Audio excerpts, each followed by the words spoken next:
Assalamualaikum warahmatullahi wabarakatuh. Halo warga belajar kelas 12.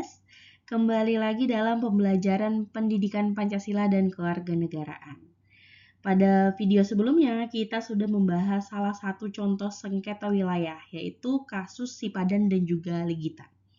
Dari kasus itu kita belajar bahwa sengketa batas wilayah itu bukan sekedar soal perebutan wilayah, tetapi juga berkaitan dengan hukum internasional, kedaulatan, dan juga kepentingan negara.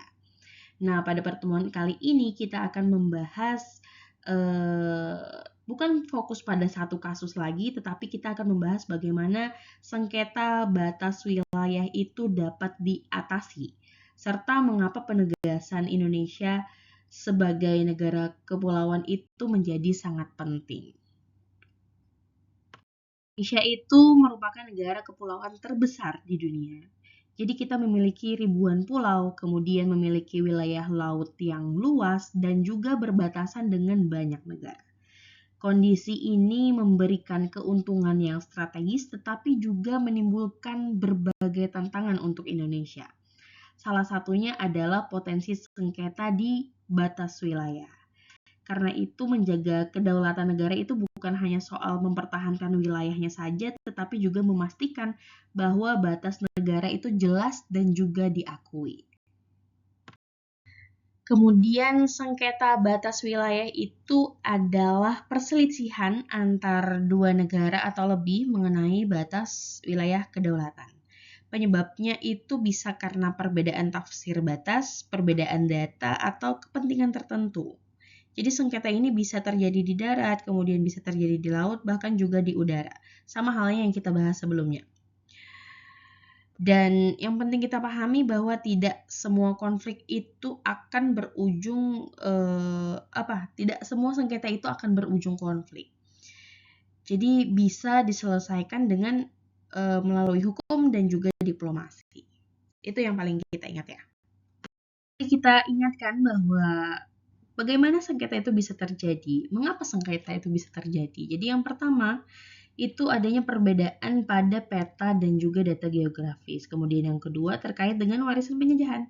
Dan yang ketiga adanya kepentingan ekonomi. Jadi misalnya ada sumber daya alam. Nah, itu termasuk ke dalam kepentingan ekonomi. Kemudian yang keempat ada kurangnya kesepakatan yang jelas.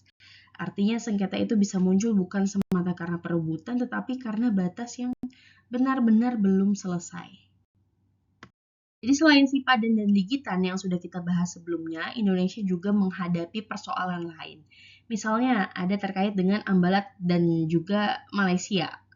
Kemudian ada perbatasan darat dengan Timor Leste. Kemudian ada juga persoalan Laut Natuna dan juga Tiongkok yang sebelumnya kita juga sudah bahas. Ini menunjukkan bahwa isu batas wilayah itu bukan kasus yang tunggal, tetapi persoalan yang terus relevan.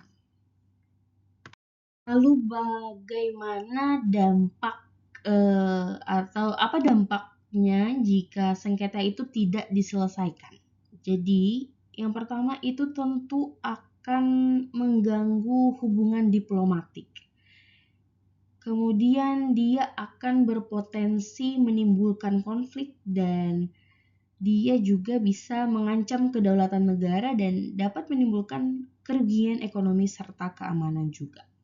Artinya sengketa batas wilayah itu bukan persoalan teknis semata, tetapi dampaknya akan menyeluruh, akan luas dampaknya. Bagaimana mengatasinya? Bagaimana kita caranya untuk mengatasi sengketa wilayah?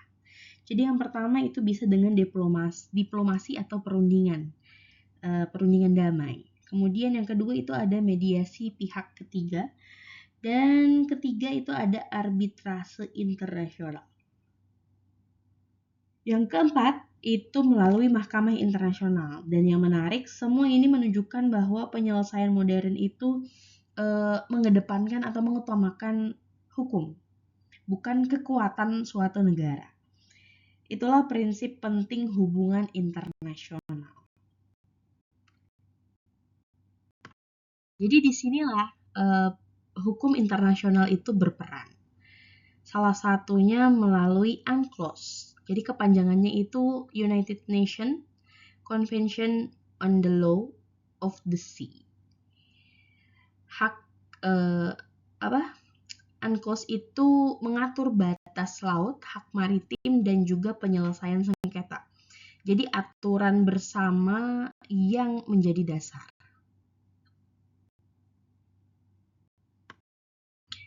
Nah, jadi sekarang kita masuk pada bagian penting. Indonesia tadi sebagai negara kepulauan ya. Ini bukan sekedar istilah geografis saja, ini merupakan status hukum. Indonesia itu diakui sebagai negara kepulauan yang artinya laut itu bukan pemisah antar pulau, tetapi menjadi sebuah pemersatu. Dan ini sangat penting bagi kedaulatan Indonesia. Indonesia merupakan negara kesatuan kan tadi ya. Jadi apa dasar hukumnya? Yang pertama, adanya Deklarasi Juanda tahun 1957. Ini tonggak penting karena Indonesia itu menyatakan laut antar pulau itu adalah bagian dari wilayah nasional. Kemudian yang kedua, adanya pengakuan dalam UNCLOS tadi pada tahun 1982. Dan ini bukan hal kecil, karena pengakuan hukum internasional itu akan menentukan legitimasi suatu negara. Jadi hal ini akan memperkuat kedaulatan wilayah laut Indonesia.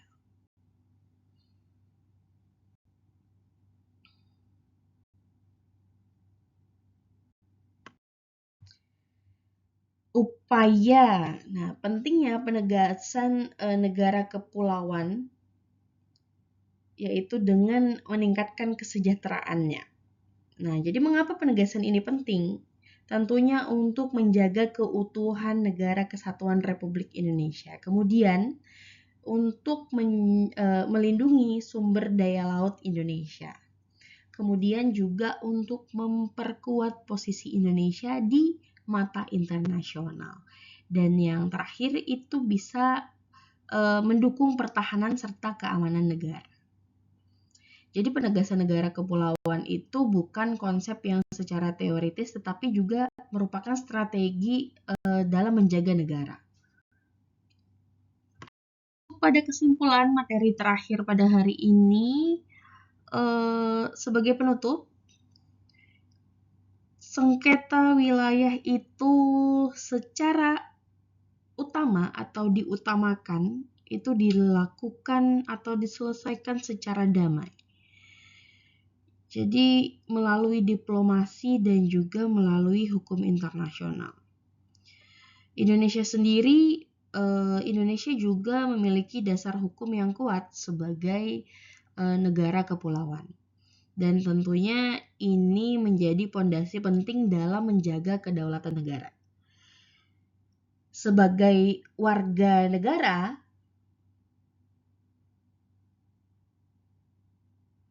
belajar, kalian tentunya juga memiliki peran dalam memahami dan juga menjaga wilayah kesatuan Republik Indonesia.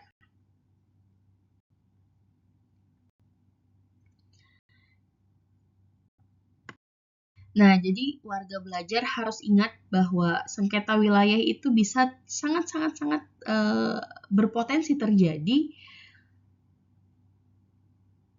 terkait dengan antar wilayah atau antar negara, baik itu antar dua negara atau lebih.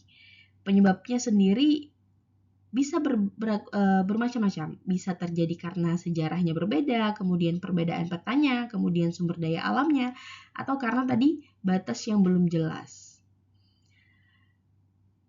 Jadi Indonesia sendiri itu menghadapi persoalan ini tentunya dia menghadapi dengan melakukan penyelesaian melalui cara damai atau melalui diplomasi.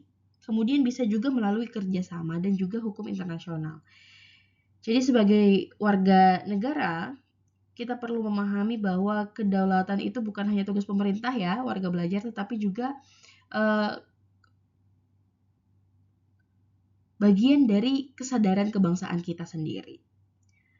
Untuk itu, semoga materi hari ini dapat membantu warga belajar memahami sengketa wilayah itu bukan hanya sekedar konflik ya tadi, tetapi juga terkait dengan permasalahan hukum. Terima kasih warga belajar sudah menyimak dan sampai jumpa di pembelajaran berikutnya. Wassalamualaikum warahmatullahi wabarakatuh.